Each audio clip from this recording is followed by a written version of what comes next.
Oh, and IGN 24 minutes ago posted a video called Why So Many Games Score a 7 and Above. We just were talking about IGN being too positive. What? Dude, that's kind of spooky. We were just talking about this. That's hilarious. Hold on.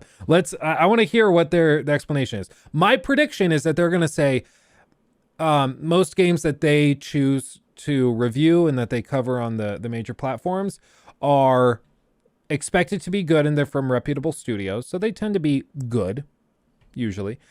But also, their average is probably a 7. That's what I'm guessing. They're going to say an okay game that's good, not great, is a 7. And if it's really bad, it'll go beneath that. Otherwise, it's going to just be up from there. That's my guess, is 7 is like their middle of the road. This is the best it's ever felt. Well-executed expansion pack rather than a brand new game. And a beautiful sense of style keeps it clean up, making it feel like a promising first attempt. What is truly a unique and charming action RPG.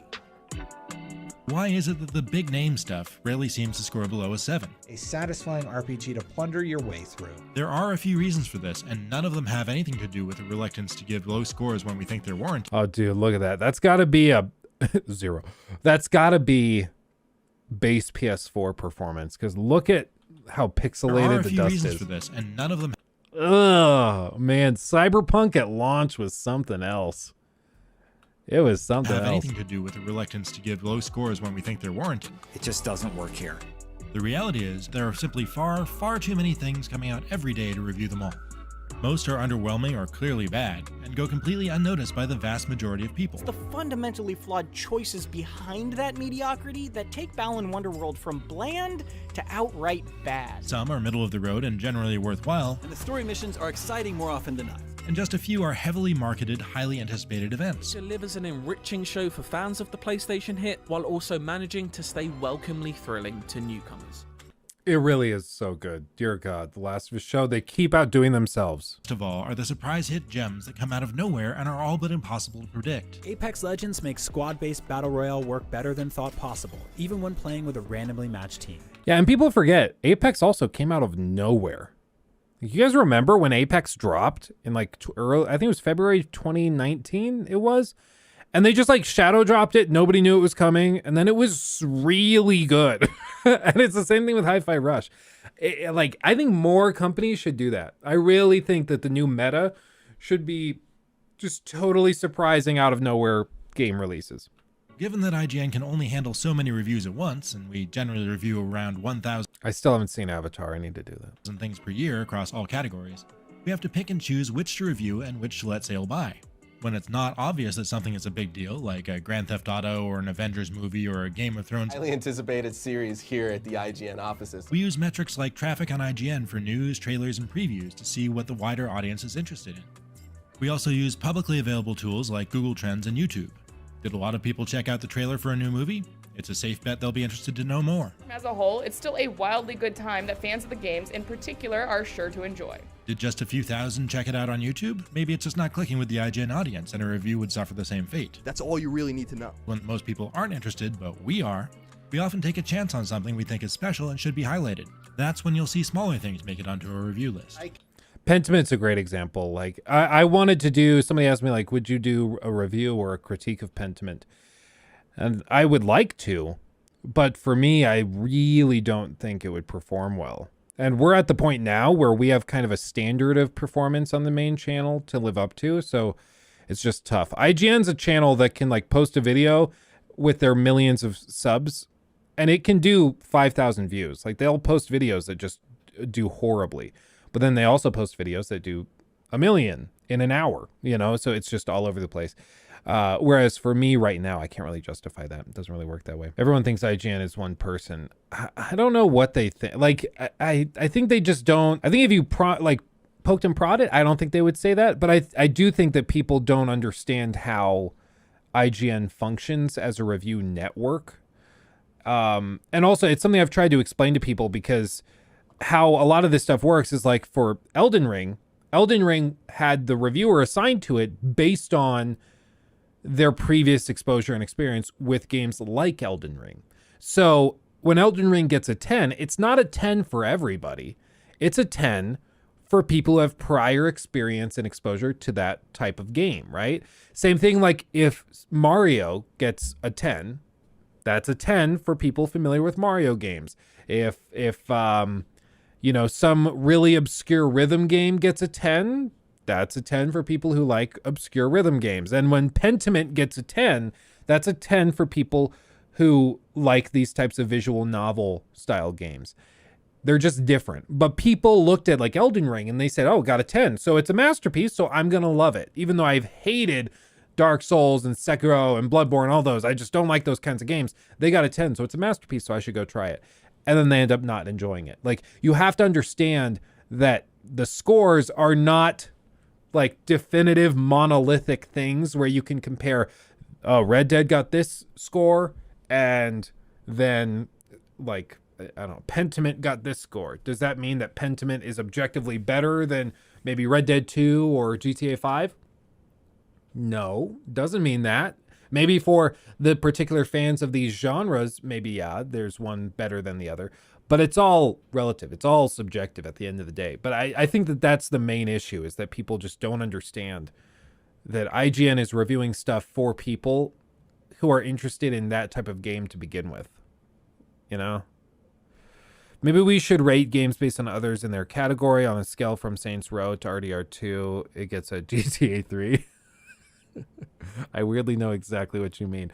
In a funny way, though, actually, like the numbered score kind of does that, though, because you can compare it and be like, oh, well, the guy that they had review this game, like say they had the guy review Elden Ring, who also reviewed Sekiro and Dark Souls 3 and Bloodborne, and he says that Elden Ring is the best of them all. Okay, so based on this, that's how it breaks down. I think that two people should review games, shows, movies, one being a fan, the other one who doesn't like that genre. A gay guy review did I say gay? I meant a guy. A dude. A lady. A miss. I don't know. I don't know how that would work, though, having a fan and then somebody who's just not a fan. Like, I'll be real. I just don't really like... what would be an example of something, like some games that I just don't really like? Well, like, let's just look at something like maybe Left 4 Dead. Like Left 4 Dead. I know some people love Left 4 Dead. I personally, I'm just not that into it. I'm just not that into it. I don't know why, but I'm just not. If there's other games available, I would rather play those other games. However, like, some people swear by those games and love them dearly. So, like, if I were to review that game, I don't think it would be very useful for anybody. Like, I would just come out and the whole video would basically just be me going, I don't get it, you know? And so I just don't think it would be that entertaining. All right, I'm out. Yeah, I know, guys. I played like 1 or 2 rounds of it with some friends a while back. And I was like, I get the appeal. It's not my thing. Like, if I have nothing going on, it's not the game I'm going to choose to play and be like, okay, guys, let's boot this up. For me, what I like to boot up is like, you know, right now, Overwatch, play some chess, some Apex Legends arenas. I like arenas, stuff like that. That's kind of my bread and butter, at least right now. But it changes. You know, you never know. I used to be really into Warzone, and then Warzone turned into a disgusting pile of garbage. Importantly, this doesn't necessarily mean that if we don't review something, we didn't think anybody cared or assumed that it isn't good. Oftentimes, it's just an issue of timing, where we have too many irons in the fire due to a busy time of year, and by the time we'd be able to circle back and review it, the question of whether it was good or not would have been long since settled. In those cases, we generally have to wait for another opportunity to come around, such as a port to another platform that opens a game up to a new audience or a streaming date. Makes it a truly remarkable RPG. How did they let that through? That's an oopsie. YouTube, for the record, I did not know that was going to appear on screen, and I will not be showing it again. I'm shocked that IGN let that through.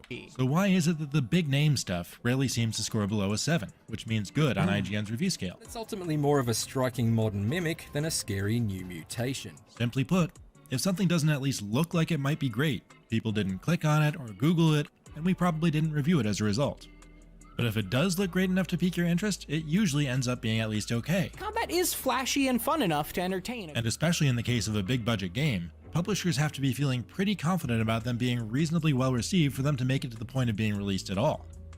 Maybe the publisher has even hired some freelance writers to do mock reviews under non-disclosure agreements to see how it might score on release, and many of them came back with 5s or lower.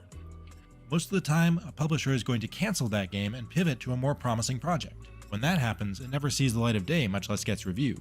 And games are canceled like this all the time. Yeah, people maybe don't understand this, but like I've been contacted not by any huge studios, but I've been contacted by indie devs, by smaller indie publishers and stuff, asking me to review games outside of videos, outside of streams, outside of content, basically do it privately as sort of a consultant. And I'm sure they're asking a lot of people to do this, a lot of other reviewers and critics and stuff. And then they just gauge like, okay, the average score from these guys came back and they said that they'd give it like a 4 or 5. So, and their problems were pretty foundational. These problems were not something we can just fix. So maybe we just don't bother trying to put this out. So this kind of thing happens a lot, and maybe people don't understand that. But I think that's maybe the misunderstanding with people, that like there's such a thing as paid reviews. There aren't paid reviews for major releases. Like I have no problem if a publisher comes to me and says, hey, can we toss you like $1,000 to play our game early and just let us know what you think of it? Not like you're not making a video out of it, but just for your time doing this off the books. Like, would you like to try it? I have no problem with that. I have no problem with any other reviewer doing that.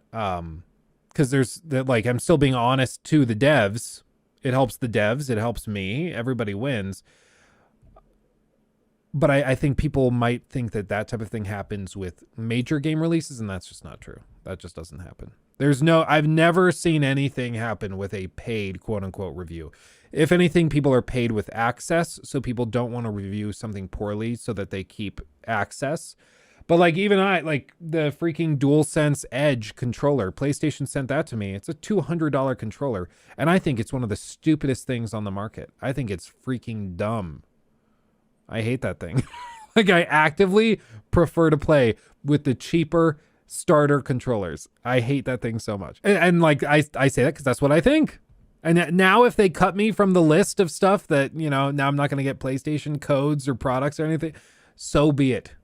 So be it. But I don't think PlayStation's like that. I think PlayStation actually keeps access and will welcome you into it. But I will say, like, Xbox, I've not been able to get a hold of anybody within BGS. I've never been able to get a hold of anybody within, well, Warner Brothers I've had trouble with. We're working hard to try to find contacts for Hogwarts Legacy, but it's a little tough. Part of it is because I tore Gotham Knights a New One, which is their last major release. I also called Shadow of War an evil prime example of everything wrong with the gaming industry. And I've been fairly critical of the collector's edition of Hogwarts Legacy because that collector's edition is straight up ass.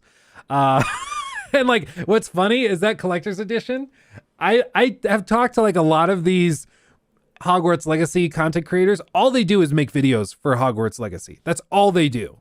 Like hundreds of videos on one game. And I have not come across a single one of them that I've spoken to that has thought the collector's edition was good. Every single one of them is like, yeah, that thing sucks. Like even retro, it's like, yeah, that thing's dumb as hell. And it's just like, even when the fanboys are like, yeah, that's pretty dumb. It's bad. It's real bad. And everybody agrees. Like, I haven't come across a single person who's like, actually, that's really cool. The most positive I've heard is people saying, I really like the idea. It just looks stupid. So I'm going to go buy the same thing on Etsy for like the same price. Or we even know better, they exist. you know? Of course, some very rough productions do still come out for whatever reason. And when they do, we have no issues giving a 5 to a highly marketed game like Gotham Knights or a big name movie like Black Adam. But it's relatively rare that so much time and money is spent on creating something that falls so short of being at least okay, if not good. Oh, that pissed people off, I bet. I don't remember the reaction to Death Stranding, but dear God. We did that stream clip recently where I showed off the trailer for Death Stranding 2. And then I made the whole joke about how we could totally do like a fake trailer built in Unreal Engine that we just shadow drop like PT on YouTube somewhere with a no-name studio. Like Kojima spelled backwards or something. And then it's just a video of like a body scan of me just coming out on top of a cliff face and like crying tears of blood. And then putting my hands up into like, you know, the crucifix position, and then I get the stigmata, but instead of blood dripping, it turns into like raspberry frosting that I start licking off my arms. And then I turn back to the camera and I go like, it's Morbin time. And then it cuts to black. And people thinking it's Kojima would defend it and would like freaking love it. Oh, and the baby. Yeah, there was a baby in there too. I don't even remember. But like, I kid you not, if you go to that clip, like you could go to it after the stream, you go in the comment section. There are people who say, honestly, that doesn't even mean that that game would be bad or weird. It actually sounds pretty compelling. Like people were defending my insane, the gummy bear tears. Was that what it was? Yeah, the whole thing was stupid. But like people were trying to defend my intentionally ridiculous example of a trailer, saying that actually that sounds pretty interesting and compelling.